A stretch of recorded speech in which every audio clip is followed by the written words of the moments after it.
person believes that, say for example, that they're in a video game rather than reality, then the reality is less bad.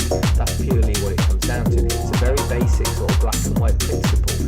If we think about the way that trauma manifests and that we're trying to reduce the effects of trauma as much as possible, anything that can do that can be seized upon and utilised. So changing the fabric of the world around the person, making it seem imaginary, making it seem unreal, can reduce the anxiety that reality brings in. So that's one of the first ways that this can actually work. So alters are sort of deliberately creating a sense of unreality around the person.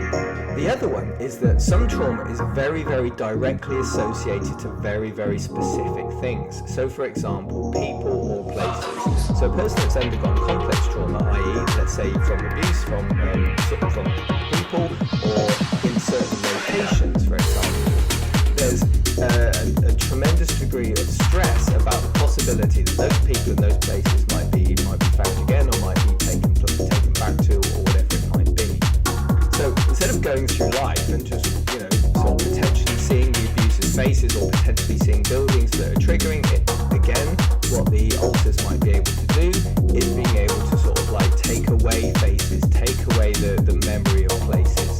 So to be able to sort of directly focus on very, very specific things. So let's say men's faces or buildings associated with a certain type of trauma can be changed, altered, or the memory of that can be removed. So this can link derealization, for example, with dissociative amnesia as well. So what the alters effectively doing is they're targeting very, very specific aspects of the environment and altering the manner in which that they're seen, experienced, or remembered.